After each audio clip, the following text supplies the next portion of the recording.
সৈয়দ রেজওয়ানা হাসান সাবেক উপদেষ্টা,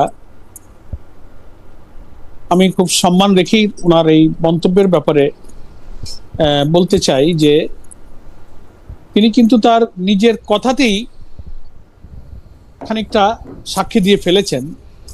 আপনি যেমন তার ইন্টারভিউটা শুনেছেন, আমি এবং আমরা অনেকেই শুনেছি, বারবার শুনেছি, এবং আমি সৈয়দ রেজওয়ানা হাসানকেও মিডিয়ার মাধ্যমে বারবার তার এই ভিডিও অডিওটা শুনতে এবং দেখতে রিকোয়েস্ট করেছি।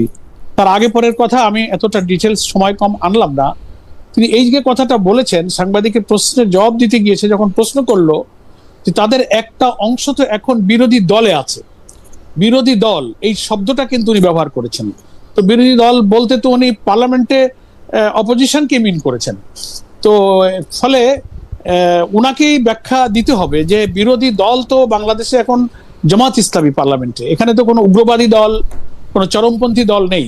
সেজন্য উনি আলটিমেটলি জামাত ইসলামীকে মিন করেছেন, ওনার কথা দিয়ে এটা আমরা পরিষ্কার বুঝেছি।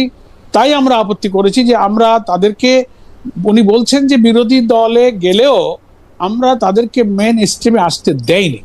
তো এখানে বিরোধী দলে গেলেও মেন স্ট্রিম, দ্যাট মিনস উনি মিন করতে চেয়েছেন যে তাকে ট্রেজারি বেঞ্চে সরকারি দলে অথবা সরকার গঠনের মতো মেজরিটি পাওয়ার ক্ষেত্রে তারা বাধা দিয়েছে, তারা আসতে দেননি।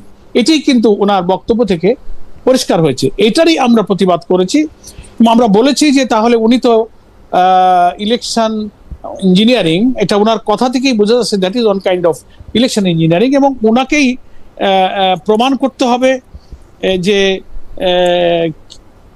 ওনার সঙ্গে এই কাজে আর কে কে জড়িত ছিল, এবং উনি নিজেই এটার একটা আত্মস্বীকৃত ইলেকশন ইঞ্জিনিয়ারিং এর রাজসাক্ষীর মতো কথা বলে ফেলেছেন, এবং এটা উনি পারেন কিনা যে আমরা আসতে দেয়নি। তো যাদেরকেই হোক, সেটা Jamaat Islami whatever you like, আপনি যে কোনো একটা দলকে, একজন সাবেক উপদেষ্টা যিনি একেবারে সদ্য বিদায় নিয়েছেন, তিনি যে কাউকেই হোক আসতে দেয়নি, এই কথাটা কি বলাটা ডেমোক্রেটিক? এই কথাটা বলাটা কি কনস্টিটিউশন অনুযায়ী বা কোন বিবেক বিবেচনায় পলিটিক্যালি এটা গ্রহণযোগ্য কিনা? সেই জন্য আমরা বলছি যে এটা একটা ইলেকশন ইঞ্জিনিয়ারিং। আর অধ্যাপক পরোয়ার, আপনি যদি আমাকে একটু সময় দেন, সৈয়দ রেজওয়ানা হাসান এটার ব্যাখ্যায় বলছেন যে মাজারে হামলা, আউলদের উপর নির্যাতন, নারীদের নানা কটূক্তি, আপনি সেটাকে কিভাবে দেখেছেন? সেই সময় উপস্থাপকদের এই প্রশ্নের জবাবে তিনি বলেছিলেন যে এইটার ক্ষেত্রে নারী সমাজ যেমন প্রতিবাদ করেছে, লিগ্যাল নোটিশ দিয়েছে, সরকারও কথা বলেছে। আমার মনে আছে এটা নিয়ে কিন্তু জামাত ইসলামীও কথা বলেছে। আসলে জামাত ইসলামী এই ব্যাপারগুলিকে সমর্থন করে নাই, মানে আমার একদম স্পষ্ট মনে আছে জামাত ইসলামী। এর ফলে তারা ক্ষমা চেয়েছে, সৈয়দ রেজওয়ানা হাসান বলছেন এর ফলে তারা ক্ষমা চেয়েছেন। সেই সব কটূক্তি করা শক্তি যেন মেইন স্ট্রিম, মানে সমাজে প্রাধান্য সৃষ্টিকারী না হয়, সেটার বিষয়ে আমাদের কাজ করতে হবে। মানে এইটা উনি বলছেন, সেই সব কটূক্তি করা শক্তিকে মেইন স্ট্রিম দেওয়া হয় নাই।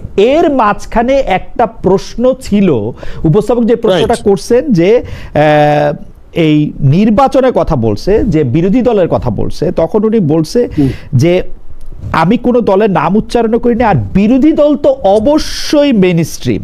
সুতরাং যেটা বলার চেষ্টা করা হচ্ছে তা অবান্তর, ভুল ব্যাখ্যা দিয়ে।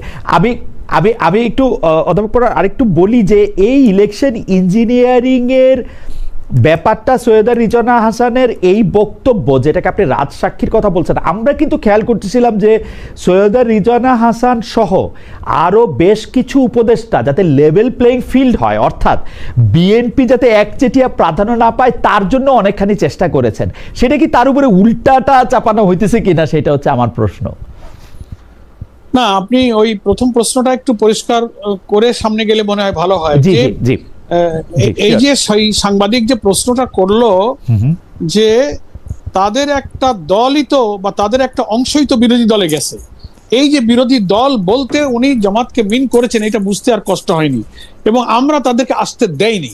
তো আসতে দেয়নি মানে কোথায় আসতে দেননি? মেইন স্ট্রিম বলতে মূল সরকারি দলে বা সরকার গঠনের মতো মেজরিটিতে আসতে দেননি, এটা খুব সহজে মিন করা যায়। এখন উনি বলছেন যে আমি জঙ্গিদেরকে বুঝিয়েছি বা এক্সট্রিমিস্টদেরকে বুঝিয়েছি, তাহলে কি উনি জামাত ইসলামীকে জঙ্গি বলতে চান? বাংলাদেশের পার্লামেন্টে কি Okay. কোনো জঙ্গি দল আছে? নিবন্ধিত সব রাজনৈতিক দলগুলিতে ইলেকশন অংশ নিয়েছে। বাংলাদেশের পার্লামেন্টে তো কোনো চরমপন্থী, কোনো জঙ্গি কোনো দল নেই। তো উনি এই কথাটা যে বলে আমরা মনে করি ভুল করেছেন। এটাতে লম্বা না করে, হতে পারে মানুষ কথা বলার সময় অনিচ্ছাকৃত ভুল হতে পারে। উনি যদি সিনসিয়ার থেকে থাকেন, জামাত ইসলামের অনেক নেতৃবৃন্দের সঙ্গে, কার্যক্রমের সঙ্গে উনি পরিচিত, উনি ঘনিষ্ঠ, আমার সঙ্গেও যে ওনার অনেক বিভিন্ন সময় কথা হয়েছে, ফলে তার একটা অংশ বিরোধী দলে আছে। সাংবাদিকের এই প্রশ্নের পরেও উনি এটা বললেন যে আমরা তাদেরকে আসতে দেয়নি। এই জায়গাটাই হচ্ছে আমাদের কথা। ওকে, অন্য আগে পরে উনি যাদের কথা বলেছেন নিশ্চয়ই বলতে পারেন। আমরা সবসময় জামাত ইসলামী, জঙ্গিবাদ, চরমপন্থা যা যা উনি বলেছেন এগুলো কখনো ইসলাম কখনো সমর্থন করে না। আমরা এই কাজগুলো সবসময় প্রতিবাদ করেছি খালিদ ভাই। ওকে।